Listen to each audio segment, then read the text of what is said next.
England के सामने Lord's में जब टीम इंडिया की 22 रनों से हार हुई तो सारे इंडियन फैंस का दिल जो था वो टूट गया, क्योंकि हम बहुत करीब थे। लेकिन इतने करीब होने के बावजूद हम इतने दूर थे कि दुख, दर्द, पीड़ा, तकलीफ सब हमें महसूस हो रहा है।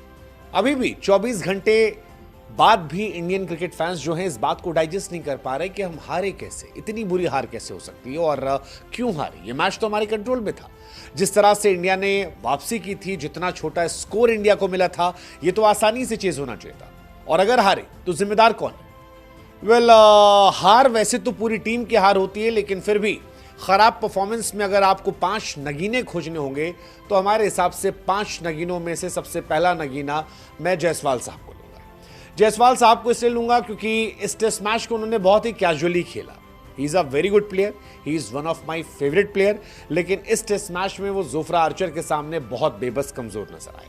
जोफ्रा आर्चर की उन्होंने बहुत सारी गेंदें खेली। पहली इनिंग में 13 गेंद पर 8 रन और दूसरी इनिंग में 7 गेंद पर 0, और दोनों बार वो एक तरीके से आउट हुए। जायसवाल वो खिलाड़ी हैं जो रुकते हैं तो मैच जल्दी खत्म हो सकता था, उनसे एक्सपेक्टेशन थी, बट ही एक्चुअली डिसअपॉइंटेड। और लो स्कोरिंग मैच में टॉप ऑर्डर अगर 50-60 रन बना दे तो इंडिया के लिए मैच ईजी होता, लेकिन जायसवाल साहब की उस खराब बल्लेबाजी के चलते ये मामला गड़बड़ हुआ। दूसरे गुनहगार कप्तान शुभमन गिल। कप्तान शुभमन गिल इसलिए कह रहा हूं क्योंकि सच है इस सीरीज में हाईएस्ट रन गेटर हैं, लेकिन ये टेस्ट मैच बदला तब जब गिल को गुस्सा आया था, जब गिल जैक क्रॉली के पास गए और कहा you have balls and all, वो सारी कहानियां आई।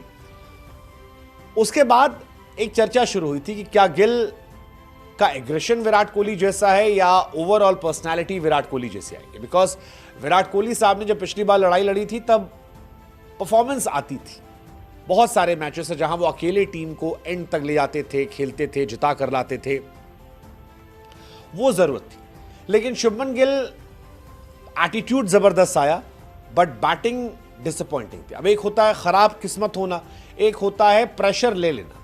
उस लड़ाई के बाद ऐसा लगा कि शुभमन गिल थोड़ा पैनिक कर गया। आमतौर पर वो बहुत काम, कूल, कंपोज खिलाड़ी हैं, लेकिन इस मैच में वो थोड़ा सा फ्रीक आउट नजर आए। पहली बॉल से उल्टे सीधे शॉट खेल रहे थे और लगा अब आउट हुए, अब आउट हुए, अब आउट हुए, और आखिर में 9 गेंद के अंदर वो आउट हो गए, केवल 6 रन बनाकर। उनका विकेट ना गिरा होता तो शायद 5वें दिन इंडिया की उम्मीदें और ज्यादा होती, बट वो एक बहुत बड़ा मूवमेंट था मेरे हिसाब से।